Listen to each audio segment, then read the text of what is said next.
ایسے ہی حج کا مہینہ بھی بالکل قریب ہو چکا ہے۔ آج آپ کے سامنے حج کے تعلق سے کہ کس پر حج فرض ہوتا ہے اور حج فرض ہونے کے باوجود بھی وہ حج نہ کرے، اس کے اوپر رسول اللہ صلی اللہ علیہ وسلم نے کیا وعید سنائی ہے، اس کے بارے میں مختصر طور پر آپ کے سامنے عرض کرنا چاہتا ہوں۔ محترم بھائیو، جس طرح نماز کو اللہ نے فرض فرمایا، روزے کو اللہ نے فرض فرمایا، زکوٰۃ کو اللہ نے فرض فرمایا، اسی طرح حج بیت اللہ کو بھی اللہ نے فرض فرمایا۔ نبی کریم صلی اللہ علیہ وسلم مکہ چھوڑ کر مدینے کی طرف ہجرت کرنے کے 9 سال کے بعد 9ویں سال میں اللہ تعالیٰ نے حج کی آیات نازل فرمائی اور اس امت پر اللہ تعالیٰ نے حج کو فرض فرمایا۔ اسی لیے رسول اللہ صلی اللہ علیہ وسلم نے ایک موقع پر اپنے تمام صحابہ کو جمع کر کے فرمایا کہ لوگو، تمہارے اوپر اب حج فرض ہو چکا ہے، حج کرنے کی فکر کیا کرو۔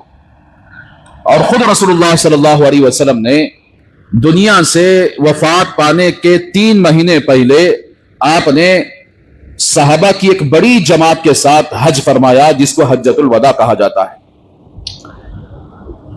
تو رسول اللہ صلی اللہ علیہ وسلم اپنے زندگی میں حج فرض ہونے کے بعد وہی آپ کا پہلا حج بھی تھا، وہی آپ کا آخری حج بھی تھا۔ اور اللہ تبارک و تعالیٰ نے قرآن مجید میں آیت نازل فرمائی حج کے متعلق۔ اب سوال یہ ہے کہ حج کس کے اوپر فرض ہے؟ نماز ہر عاقل بالغ مسلمان مرد اور عورت پر فرض ہے، اور اسی طرح زکوٰۃ جو صاحب نصاب ہوتا ہے اس کے اوپر زکوٰۃ فرض ہے، روزے ہر عاقل بالغ مسلمان مرد اور عورت پر فرض ہے۔ لیکن حج کس کے اوپر فرض ہے؟ رسول اللہ صلی اللہ علیہ وسلم کے سامنے ایک صحابی آئے اور عرض کیا، یا رسول اللہ، کس چیز پر حج واجب ہوتا ہے، فرض ہوتا ہے؟ آپ صلی اللہ علیہ وسلم نے ارشاد فرمایا، سامان سفر اور سواری جس کے پاس ہو اس کے اوپر حج فرض ہو جاتا ہے۔ کیا مطلب ہے سامان سفر اور حج؟ یعنی سامان سفر اور سواری، یہ دونوں چیزیں جس کے پاس ہو اس کے اوپر حج فرض ہو جاتا ہے۔ اب قرآن مجید کی وہ آیت دیکھیے، وَلِلَّهِ عَلَى النَّاسِ حِجُّ الْبَيْتِ مَنِ اسْتَطَاعَ إِلَيْهِ سَبِيلًا، اللہ کے لیے لوگوں پر حج فرض ہو جاتا ہے جن لوگوں کے پاس حج کو جا کر آنے کی استطاعت ہو۔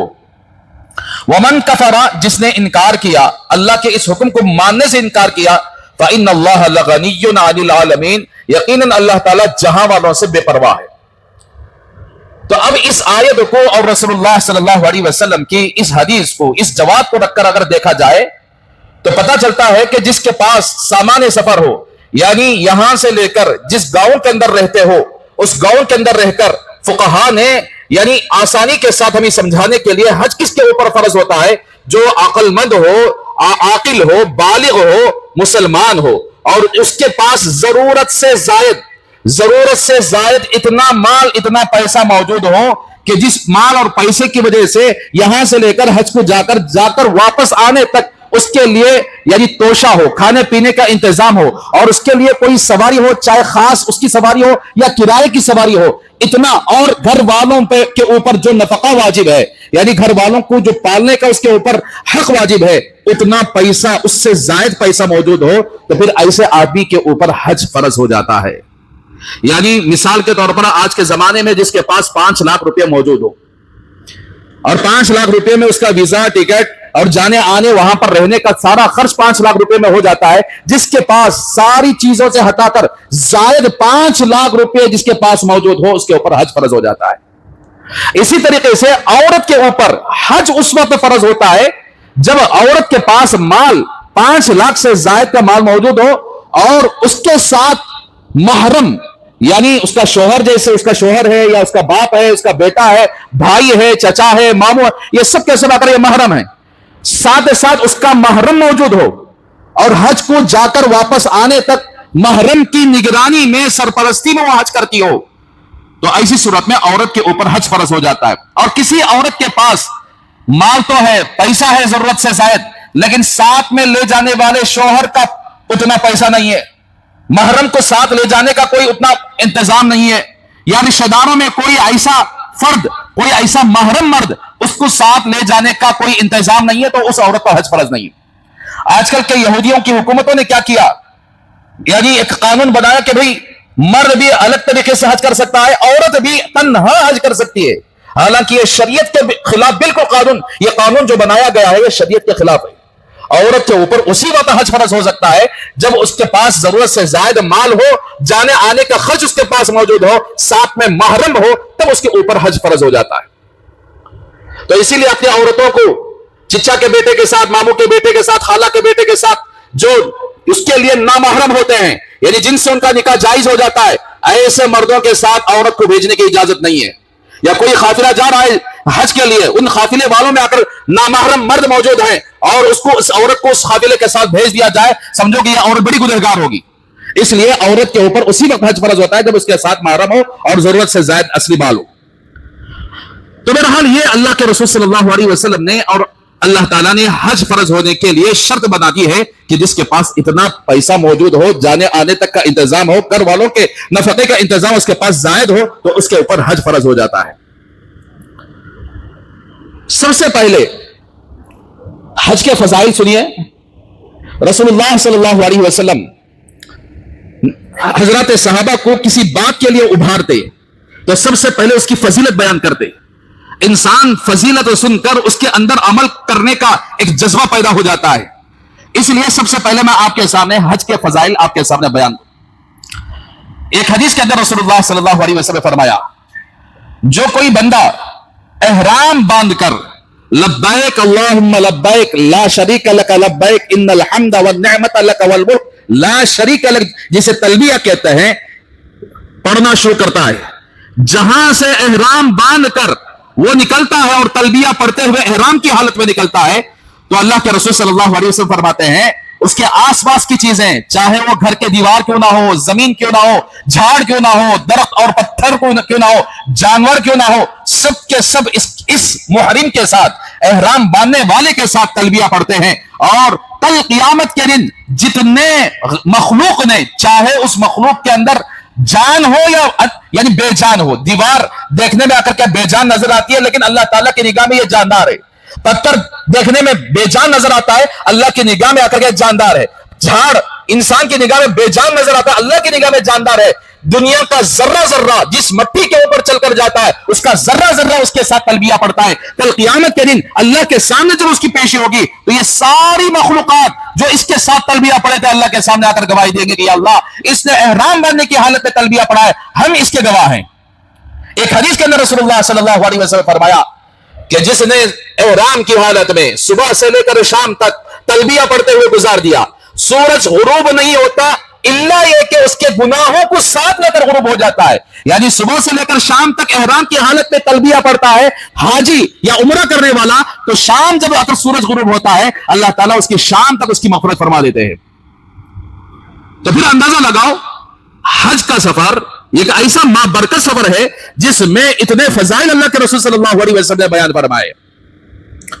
यहां तक कि हज़रत अब्दुल्लाह इब्न अब्बास रज़ी अल्लाह तआला अन्हु, एक सहाबी फरमाते हैं, मैं उनको मुलाकात करने के लिए ऐसे वक्त में पहुंचा जिस वक्त वो बीमार पड़े हुए थे, उसी बीमारी की हालत में दुनिया से गए।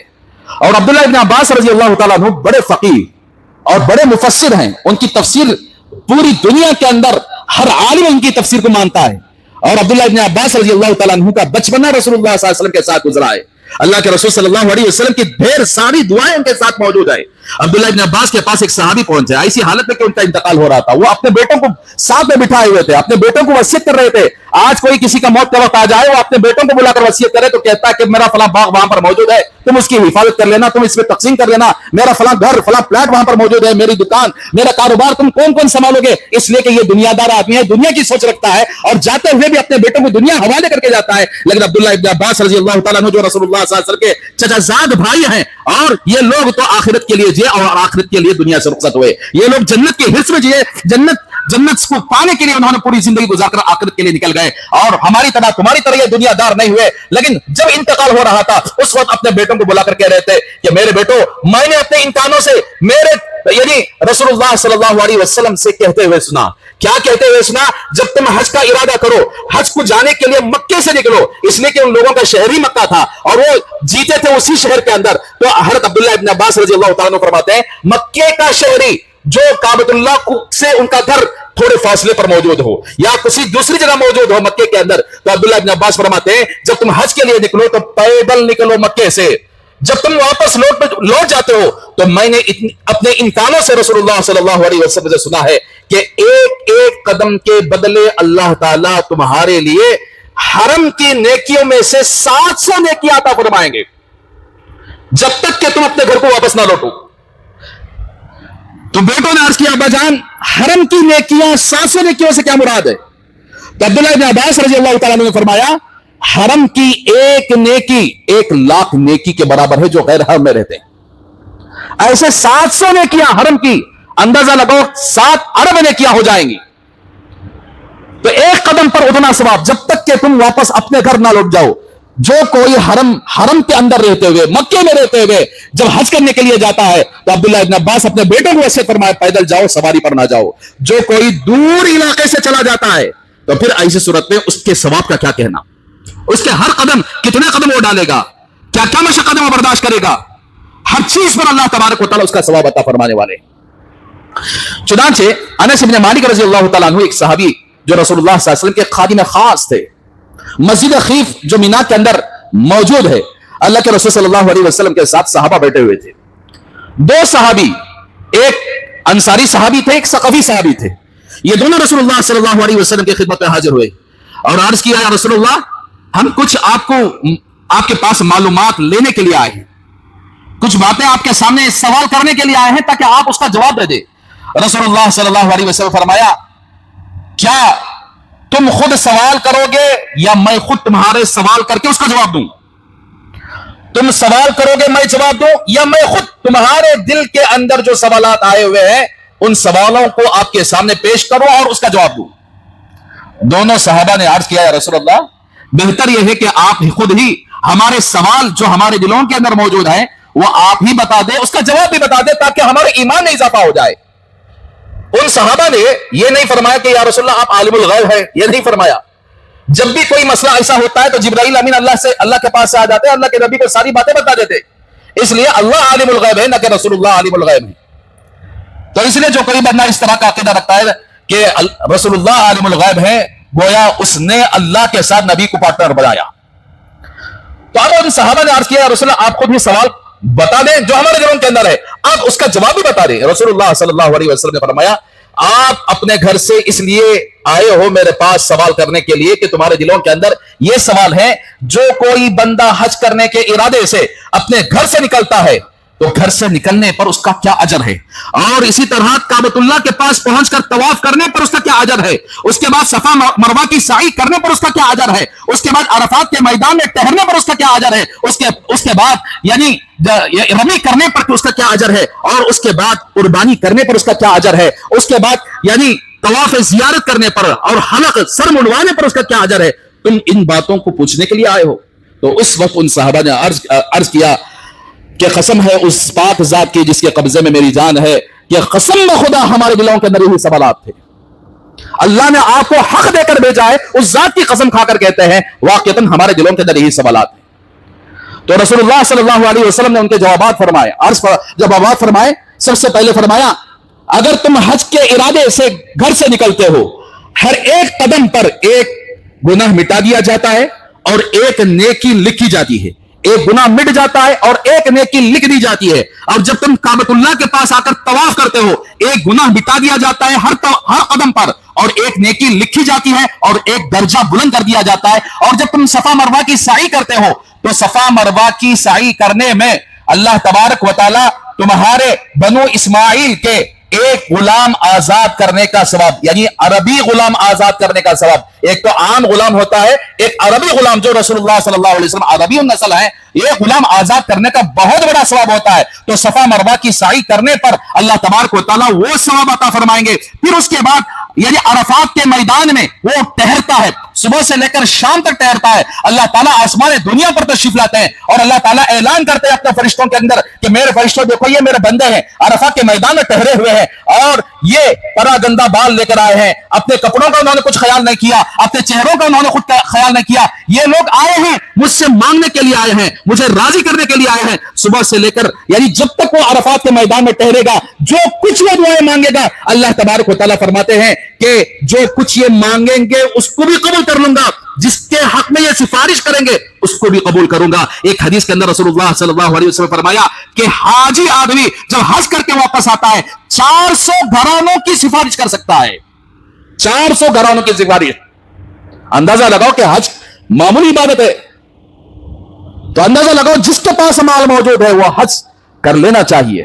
کتنا بڑا ثواب, ایک نماز پڑھنے پر 1 لاکھ نماز پڑھنے کا ثواب, اور ایک سبحان اللہ کہا 1 لاکھ سبحان اللہ کہنے کے برابر. ایک مرد 1 روپیہ وہاں جا کر خرچ کیا 1 لاکھ روپیہ خرچ کرنے کے برابر ثواب. تو ہر چیز کا بھاؤ وہاں جا کر 1 لاکھ کے بقدر ہو جاتا ہے. تو اسی لیے حاجی آدمی عرفات کے میدان میں جب وقت گزارتا ہے, جب یہ واپس لوٹتا ہے, تو اس وقت اللہ تعالیٰ فرماتے ہیں کہ اب تیرے سارے گناہ معاف کر دیے گئے, اب تو ایسا آ گیا جیسے اپنی ماں کے پیٹ سے پیدا ہو کر آیا. تو اس کے بعد پھر یہ آپ صلی اللہ علیہ وسلم جب رمی جمار کرتا ہے, ایک ایک پتھر جب مارتا ہے, تو اس پر بھی اللہ کے رسول صلی اللہ علیہ وسلم نے اجر و ثواب بیان فرمایا. پھر حلق ایک بال پر ایک نیکی ایک گناہ مٹا دیے جاتے ہیں. قربانی کرنے کا ثواب تو الگ اللہ تعالیٰ اپنے یہاں سے لیتے ہیں. پھر طواف زیارت کر کے جب یہ حاجی واپس لوٹتا ہے, تو اس وقت فرشتہ یہ دونوں شانوں پر آ کر یعنی تھپ تھپاتا ہے. اور یہ پورے حج میں کچھ اعمال ایسے بھی ہیں کہ جس میں 70 بڑے ایسے کبیرہ گناہ, جس ایک گناہ کی وجہ سے اس کے اوپر جہنم واجب ہو چکی ہوگی, ایسے ایک عمل پر یعنی ایک ایسا گناہ اللہ تعالیٰ حج کی برکت سے معاف فرما دیتے ہیں. اسی لیے اللہ کے رسول صلی اللہ علیہ وسلم نے ارشاد فرمایا من حج للہ, اسی لیے للہ کی قید لگائی گئی, جس نے اللہ کے لیے حج کیا. ہمارا حج کیسا, سب کو بلاتی دعوت, کیا بھائی حج کرتا ہے سو تو حج کر رہا ہے, کس کے پر احسان کر رہا ہے. نماز کو آنے کے لیے دعوت دے کر آتا ہے, کیا میں نماز کو جا رہا ہوں, یا روزہ رکھنے کے لیے دعوت دیتا ہے کہ میں روزہ رکھ رہا ہوں کر کے. تو حج کو ایک ماڈل ایک تفریح بنا دی گئی.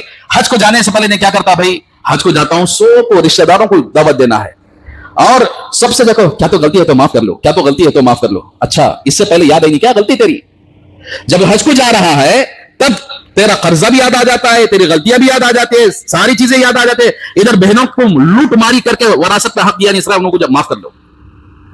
جو حقوق اللہ نے اس کے اوپر عائد کیے ہیں وہ سو پانی میں, کسے ڈبانا کے ڈبا ڈالیا, کسے آ کر کیا ہے یعنی وراثت میں حصہ دینا تھا ڈبا ڈالیا, کس کی زمین ہڑپ کر لیا, کسی کا آ کر کیا مال ہڑپ کر لیا, کسی کو دھوکہ دے دیا. یہ سب حج کرتے وقت ضروری داڑھی چھوڑ ڈالا. سچ ہے, کہیں بولے تو حج کو جا رہا ہوں, حج کو جانے کے بعد سے داڑھی چھوڑ رہا ہے. بچپن سے یعنی جب سے آ کر جوان ہوا ہے تب سے داڑھی چھوڑنے کا خیال نہیں پیدا ہوا. اور بہت سارے لوگ کیا جی داڑھی منڈاتے, بولتا نہیں حضرت ابھی نہیں, ابھی جانا وقت ہے تب آ کر کیا ہے ہمارے یعنی حج کرنے کا موقع آیا, بولے تو تب آ کر داڑھی چھوڑا دوں, اس سے پہلے مر گیا بولے تو. جن کو دینا تھا نہیں دیا, جن کا حق ڈبایا, اگر اس سے پہلے تیری موت آ گئی حج کو جانے سے پہلے, تو تب وہاں کیا جواب دے گا اللہ تعالیٰ کے پاس جا کر. تو اس لیے یہ ناٹنگا بہت زیادہ ہو گئی. حاجی حج کرتا ہے تو اللہ نے جگہ جگہ کہ من کان للہ من حج للہ, جس نے اللہ کے لیے حج کیا, لوگوں کو دکھانے کے لیے حج کیا, لوگوں کی واہوائی, مجھے حاجی صاحب بولنے لگے. یہ بھی ایک نیا پیٹرن لوگوں نے شروع کر دیا. حج کرنے والا بولا تو حاجی صاحب, اب جو نماز پڑھتے ہیں نمازی صاحب ان کو بولنا چاہیے, روزہ رکھتے ہیں روزے داری صاحب بولنا چاہیے, زکات دیتے ہیں زکاتی صاحب بولنا چاہیے. ان کے اوپر کبھی لیبل نہیں لگا, تو پھر حج کے لیے اسپیشل لیبل لگانے کی کیا ضرورت ہے؟ کیا صحابہ نے اپنے نام کے پیچھے لیبل لگایا ہے؟ کیا رسول اللہ صلی اللہ علیہ وسلم نے اپنے نام کے پیچھے لیبل لگایا ہے؟ بس یہ ڈھونگ ہے. حاجی صاحب بولتے ہیں سب ریسپیکٹ کرنا, حاجی صاحب بولے تو ہاں بیٹو حاجی صاحب, ان کی قدر کرنا, اور لوگوں کو پتا چلنا کہ انہیں حج کر کے آیا ہے. میرے بھائیو, اللہ کے واسطے حج کرنے والا ایسے ہوتا ہے, سیدھا سادہ ہوتا ہے. اور اللہ کے رسول صلی اللہ علیہ وسلم حج کے لیے نکلے تو ایسے نکلے, کسی کو یعنی معلوم ہی نہیں ہوتا تھا کہ اللہ کے نبی حج کے لیے نکلے. صحابہ حضرت عثمان غنی کا جب یعنی لوگوں نے ان کو شہید کر دیا, اس وقت کتنے صحابہ حج کو چلے گئے تھے, پتہ ہی نہیں چلا کہ اتنے صحابہ حج کو چلے گئے. تو اس لیے ہمارے لیے رول ماڈل ہے اللہ کے رسول اور اللہ کے رسول کے صحابہ. حج ہو, نماز ہو, زکات ہو, روزہ ہو, وہ ہمارے لیے رول ماڈل ہے. यहाँ फूल का हार डालने को, रसमा करने को, यहाँ बुढ़ा बुढ़ी को बिठा को रसम करते, क्या होता है, हज को जाते हैं। अच्छा, रसम करने को, फिर सबको बुला को, दावत खिलाने को, कई को भाई दावत को बोले तो ये माफी की दावत है। कान तो में किसका तो दिल दुखाया बोले हरता, अब उन्हें दिल दुखाने के साथ हज किया तो हज नहीं होता। फिर अब नमाज पढ़े तो नमाज हो जाती, रोजा रखे तो रोजा हो जाता। जिसका दिल दुखाया है, जिसके बारे में बोझ रखा है, कीला रखा है, तो उसकी तो रमजान की इबादत भी कबूल नहीं है। शबे खबर अगर वो पाले तो शबे खबर की फजीलत उसको हासिल नहीं है। तो बहरहाल मेरे भाइयों, इसलिए कहते हैं अल्लाह के लिए हज, इसीलिए अल्लाह के नबी ने कैद लगा दी, और अल्लाह ताला ने कुरान में आकर क्या है, कैद लगा दी कि अल्लाह के लिए हज करने वाला हो, लोगों को दिखाने के लिए, हाजी साहब बोलने के लिए इसका हज ना हो। तो फिर अल्लाह के रसूल सल्लल्लाहु अलैहि वसल्लम फरमाते हैं हज किया अल्लाह के लिए कि फलम यरफुस वलम यफसुक, ना वहां जाकर बेहया वाले काम नहीं किया, फिस्क फुजूर वाले काम नहीं किया, वहां जाकर सल्फिया लिफा आपका हुकूमत बैन कर दिया। वहां पे मैं सल्फिया लिफा उतारा को भाई करूँ, नहीं तो हर आदमी यहां गया तो यहां सेल्फी लिया, वहां गया से यहां सेल्फी लिया, वहां जाकर किसी की गीबत कर लिया, या वहां जाकर किसी को तकलीफ दे दिया, वहां जाकर कोई ऐसा गुनाह कर दिया, तो फिर उसके हज की फजीलत जो अल्लाह के नबी ने इतनी सारी फजीलतें सुनाई, वो फजीलत उसको हासिल होने वाली नहीं। इसलिए मैं हमेशा आप हजरात से अर्ज करता रहता हूं कि आप यहां से जाएं तो ऐसे जाएं बिल्कुल सीधा साधा। जब हज से वापस आए तब लोगों से मुलाकात करो, उनको दुआएं दो, ये तरीका है। ना कि हज से पहले इमाम साहब को बोला तो हजरत दुआ कर डालो, भाई आप हज को जा रहे हैं, आप हमारे लिए दुआ करो। दावत रखने का, इमाम साहब को बुलाने का, पूरे रिश्तेदारों को दुआ करने का, ये कहां का तरीका है? हाँ, आप हज को जाकर आओ, अपने रिश्तेदारों को बुलाओ, दावत खिलाओ उनको, उनके लिए दुआएं दो। इसलिए कि हाजी की दुआ, अल्लाह का वादा है कि जो हज को जाकर वापस आता है, वो जिसके बारे में मगफिरत तलब करे मैं मगफिरत कर दूंगा, जिसके बारे में सिफारिश करे उसकी सिफारिश कबूल कर दी जाएगी। ये तरीका है। लेकिन लोगों ने उल्टा बना दिया, हज को जाकर बोले तो कहां खजूरा देना पड़ता कि वो मिलता नहीं, दूर दूर रहता, जब जमा नहीं करता अपने रिश्तेदारों को, जब ये दावत का कोई मसला नहीं होता। तो इसलिए मेरे भाइयों, हमें चाहिए कि अल्लाह के रसूल सल्लल्लाहु अलैहि वसल्लम की तालीमात पर अमल करें। और एक और भी पॉइंट सुन ले, आप सल्लल्लाहु अलैहि वसल्लम ने वहीद भी सुनाई है कि जिसने हज करने की ताकत रखते हुए उसके पास सामान सफर भी मौजूद हो, उसके पास सवारी भी मौजूद हो, यानी सवारी का इंतजाम भी मौजूद, यानी इतना 5 लाख रुपया पैसा, उसका पैसा मौजूद हो, लेकिन यह हज को नहीं जाता, नहीं गए, सरकार ऐसा टाल मटोल कर दिया, क्या बहाने बनाया मालूम? आजकल के बहुत सारे बहाने हैं। लोग लखपति करोड़पति बने हुए हैं, पैसा स्टोर कर करके 10 लाख रुपए बैंक में रखता, लेकिन ये 10 लाख रुपए पर हज नहीं करता बल्कि सूद को देता है। इसके ऊपर हज फर्ज हो गया है। 10 लाख रुपए नहीं, मैं रोटेशन करने के लिए हूं, तेरे ऊपर हज फर्ज हो गया। अल्लाह के रसूल सल्लल्लाहु अलैहि वसल्लम ने जिसके पास हज करने की ताकत है फिर भी हज नहीं करता है, तो अल्लाह के नबी ने फरमाया वो चाहे यहूदी होकर मरे या ईसाई होकर मरे। क्या मतलब है? वअकीमुस्सलाता वला तकूनु मिनल मुशरिकीन, अल्लाह ने कुरान में फरमाया नमाज तो कायम करो और शिर्क करने वालों में से ना हो। यहूद और नसारा हज नहीं करते, तू भी हज नहीं किया तो गोया तू यहूद और नसारा वाला काम किया। और अरब हजरात, वो जमाने के मुशरिकीन हजरात हज करते थे, उमरा करते थे, लेकिन नमाज नहीं पढ़ते थे। तो अल्लाह तबारक व तआला ने कुरान में फरमाया नमाज को कायम करो, तुम मुशरिकीन वाले काम को ना करो। मुशरिकीन नमाज नहीं पढ़ेंगे, अगर तुम नमाज नहीं पढ़ोगे तो गोया तुमने शिर्क करने वालों का काम किया, मुशरिकीन अरब का काम किया तुमने।